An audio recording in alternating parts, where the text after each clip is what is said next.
Conan's Creative Mode is probably one of the best updates that us builders have ever received. With the click of a single button, you are totally free to build without the restrictions of material costs or worrying about your enemies. That being said, is there more we can do with Creative Mode? Well, yes there is. Today I'll be teaching you some of my favourite console commands. Before we get into it, these commands will work as long as you're in admin mode. You don't have to be in creative mode, it's just kind of ubiquitous. You just need admin permissions. Additionally, I'm not sure if you can actually use these commands on console. I think if you can plug a keyboard in, you probably can, but I'm not able to confirm that myself. Some of these are just commands that are faster ways to access some of the admin mode toggles, but others are commands that are only accessible through this method. So, without further ado, let's get started. First up, opening the console itself is pretty simple. You just press the tilde key below the escape key on your keyboard and you'll see this little dialog window pop up. You can make it larger by pressing the same key again, or you can close it by pressing escape. To enter commands, simply hit the enter key once you've finished typing, and you can also use the up and down arrow keys to cycle through previously used commands. So now that we know how to get into the console, let's start with the easiest commands, all of which are faster ways of toggling the commands available in the admin panel. All of these toggles here, ones like God Mode, Cloak, Invisibility, etc., they can all be added into the console. The console will automatically suggest what command it thinks you're looking for, and if it is correct you can press Tab to autofill that command and then Enter to execute it. This is the method I use for toggling certain admin mode options like invisibility. Overall though, this is generally much faster than having to open the menu and click toggles. Next are two aesthetic options that can change how the game looks. The first is R.Bloom Quality. This directly affects how much bloom the game has and works on a 0 to 5 scale, with 0 being the least and 5 being the most, and 5 is also the default, at least on the high graphics preset.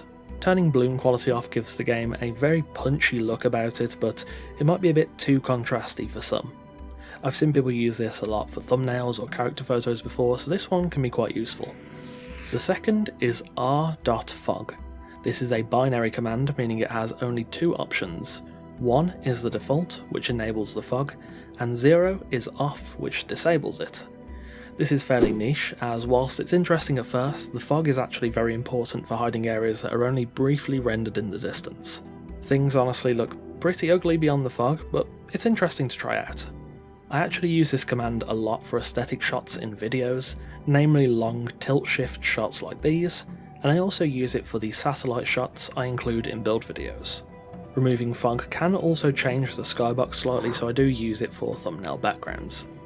This command can be useful for photos or thumbnails, but generally won't be something you use a lot when you're playing. Next is one of my favourites, and that is FOV. This is quite simple, it's a scale that works from between 0.1 and pretty much as high as you need to go. Now this is a bit different from the field of view option in the settings, as it can be reset simply by drawing or swinging a weapon, or your fists, or sprinting. It's also got a really weird interaction when you go for 180 FOV, where you get a tiny circle of the game, and above that, everything's upside down. Below 180 FOV, it's very good for filming stuff, getting closer looks at the details of things in the distance or up close, and taking character photos. I use this command easily 20 or 30 times in an average video because it changes the perspective you get, and much like using different lenses on a camera in real life, it changes the perspective dynamic of how things look together. FOV is a great tool for in-game photography, and especially for making videos. However, if you've ever wanted to really zoom in on the detail of something, it's also really useful for that. The next command is another one of my favourites, and that is slow-mo. This works all the way from 0 up to about 100, though I would say be careful at 100 as it has caused 1 or 2 crashes for me in the past. Slow-mo does what it says on the tin, it's a speed manipulation tool. Slow-mo 0 essentially pauses the game, and I use this a lot for setting up Pippi camlock shots. Anything past that but below 1 will slow down the game and all the animations. For example, if you set your slow-mo speed to 0.5, everything will play out at half speed. I use this for thumbnails, as getting the right pose with certain weapon animations is a nightmare in normal speed, and it's also really good for adding a bit of extra drama and presentation to action scenes, and getting to see all the details that go into the animations that are usually a bit too fast to fully appreciate. I have also heard of people using this command to record their own builds, which are perhaps a bit too intensive on performance at regular speed. This command is great for content creation. It's also really good for grinding out battle pass challenges as you attack and kill things faster, or just generally checking out some of the details that get lost in normal gameplay. The next command is technically 3 in 1, and that is the learn commands. They are learn all spells, learn all pet emotes, and learn all emotes. This might surprise you, but they're used to learn spells, pet emotes, and regular emotes respectively. Yep, pretty simple, but quite useful if you don't want to zip around the map finding emote teachers or finding sorceress pages. The penultimate command is spawn item. This command is formatted as spawn item ID quantity. This is useful for spawning in items when you're looking in crafting workshops or in other interfaces without needing to open the admin panel, find those items, and then spawn them in the desired quantity. Fortunately, you can find out an item's ID by hovering over the items in the crafting interfaces. Let's take the exploding trap for an example. If I want to spawn in the 20 iron bars I need, I hover over it to see the item ID, which is 11501.